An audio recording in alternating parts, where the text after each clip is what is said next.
Class 10 का math शुरू कर रहा हूँ।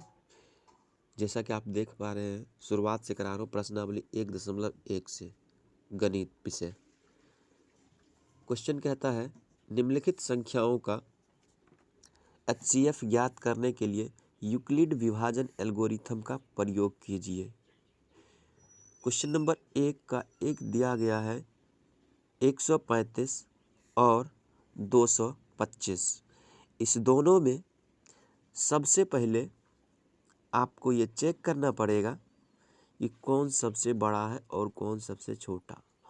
हम सबसे पहले छोटा का चयन करते हैं। क्यों? क्योंकि हम छोटे से बड़े में भाग देने वाले हैं।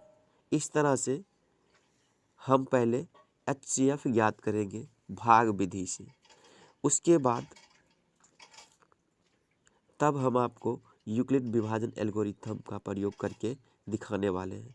तो सबसे पहले हम यहाँ चेक कर पा रहे हैं 135 और 225 में 135 छोटा है 225 से। तो हम 135 को यहाँ भाजक बना लिए और 225 को भाज्य बना लिए। 135 से भाग देते हैं 225 में। यहाँ पे देख पा रहे हैं 2 अंक है, तो 2 अंक लेकर के एक बार ट्राई करते हैं, चेक करते हैं। तो क्या 13 दूनी 26, यहाँ 22 है तो ये नहीं लगेगा, 2 बार में तो ज़्यादा हो जाएगा, इसलिए हम एक बार में ही लगाते हैं। 135 को एक बार में लगाते हैं, तो इसको आप 1 से गुना करिएगा तो 135 आएगा। और 135 आप यहाँ पे लिख करके इस तरह से आप इसको घटाने का प्रयास कीजिएगा। तो 5 में से 5 जाएगा, 0 हो जाएगा। यहाँ 2 में से 3 घटेगा नहीं, तो आप पैंचा ले लीजिए, तो यहाँ हो जाएगा 12, और 12 में 3 घटेगा तो यहाँ हो जाएगा 9, और 1 में 1, तो ये कैंसिल हो ही जाएगा। उसके बाद आप क्या कीजिएगा, इसी को आप भाजक बना लीजिएगा। अब यहाँ पे से ये जो पहले आपने भाग दिया था 135 से, इस 135 को अब आप भाज्य बनाइएगा। अब 90 से भाग दीजिएगा तो 90 का, अब 9 का टेबल पढ़ना आसान होता है, तो 9 दूनी 18, 180 हो जाएगा। तो ज़्यादा हो गया 2 बार में, तो एक बार में आप लगाइए, एक बार में आप लगाइएगा 90। फिर आप माइनस करिएगा, 5 में से 0 घटेगा तो 5 हो जाएगा, और यहाँ 3 में से 9 घटेगा नहीं, तो आप यहाँ पैंचा ले लीजिएगा 10, तो यहाँ हो जाएगा 13, और 13 में से 9 जाएगा तो यहाँ हो जाएगा 4। अब फिर इस ये शेषफल को फिर आप भाजक बनाइएगा। फिर ये दूसरा आप ये उतारिएगा, ये 90, और 90 उतारने के बाद ये 45 दूनी होता है कितना, 90। तो ये कट के क्या हो गया मेरा, ये 0 हो गया शेष।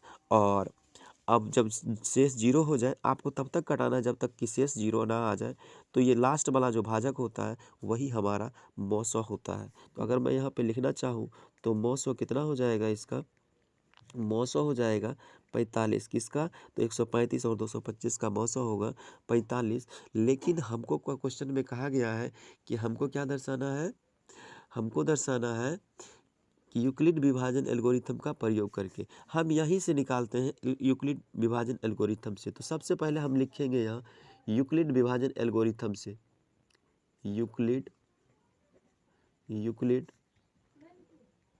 विभाजन एल्गोरिथम से। यूक्लिड विभाजन एल्गोरिथम मेरा कहता है A बराबर BQ plus R, AQ plus BQ बराबर R।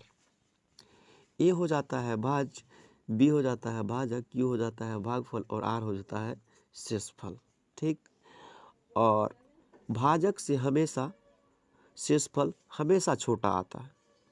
तो हम वो सब लिखने वाले नहीं हैं, बस डायरेक्ट हम ये करने वाले हैं कि सबसे पहले ये भाज्य, अब इसको बोलते हैं, अब इसको बोलते हैं भाज्य, ठीक है, इसको बोल देते हैं भाजक, इसको बोल देते हैं भागफल, और इसको बोल देते हैं शेष। तो इसी तरीक़ा से हर बार चलता रहेगा, हर बार चलता रहेगा, स्टेप बाइज स्टेप बाइज स्टेप बाइज। तो हम यहाँ इकट्ठे बना लिए हैं। तो मैं क्या करूँगा, इसमें लिखता हूँ एक बार कि A, तो A का काम मेरा ये करेगा। तो भाज्य कितना है मेरा अभी फ़िलहाल 225 है। फिर भाजक कितना है मेरा 135 है। गुना भागफल अभी कितना आया था, 1 आया था। शेषफल अभी कितना आया था, 90 आया था। ठीक, दूसरा स्टेप में हमने क्या किया कि दूसरा स्टेप में हमने देखा कि यहाँ पे भाजक वही चीज़ बना है, शेषफल बना है भाजक, और भाज्य कौन सा बना है 135 पहले वाला जो था। तो ये वाला चीज़ आप यहाँ उतारिएगा 135। अब ये भाजक आपके लिए क्या काम कर रहा है 90 काम कर रहा है, तो ये वाला चीज़ 90 गुना, और भागफल कितना है आपका 1, तो 1 करिए। शेष कितना आया था अभी आपका 45 आया था, तो 45 लिखिए। फिर क्या कीजिएगा, फिर हम यहाँ पे देख रहे हैं, यहाँ पे क्या देख रहे हैं, देखने में आपको परेशानी होगी तो मैं आपको यहाँ दिखाता हूँ।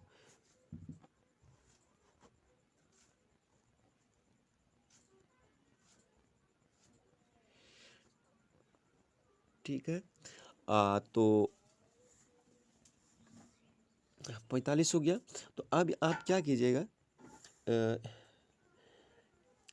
अब ये हमारे लिए 90 काम कर रहा है किस चीज़ का, ये भाज्य का 90 काम कर रहा है, तो आप ये वाला 90 यहाँ पे उतारिएगा बराबर, और भाजक का काम 45 कर रहा है तो 45 उतारिएगा गुना। आपका ये कितना भागफल कितना है 2 है, शेषफल कितना हो गया 0। तो लास्ट वाला जो भाजक होता है यही होता है मेरा मौसो, यही होता है मेरा मौसो, यानी 45। अगर मोटा मोटी बोला जाए तो यानी कि 135 और 225 का मौसो जो हमने निकाला यूक्लिड विभाजन एल्गोरिथम के तरीके से। तो इस तरह से आप पहले बना लीजिए, फिर इधर आप लिख लीजिए, तो आसानी होगी आपको समझने में। नहीं तो फिर आप ये भूल जाएगा कि इसको उतारे यहाँ, फिर ये वाली चीज़ यहाँ, ये वाली चीज़ यहाँ, ये वाली चीज़ यहाँ, तो इसमें थोड़ी सी कन्फ्यूजन होगा। आप चरणबद्ध तरीके से बनाइएगा तो आप नहीं भूलिएगा। ठीक है, धन्यवाद। आप लोग इस वीडियो को खूब दूर तक फैलाइए सभी दोस्तों तक, और जो कि इस बार क्लास 10 का एग्ज़ाम देने वाला है 2027 में, उन सब तक फैला दीजिए। धन्यवाद।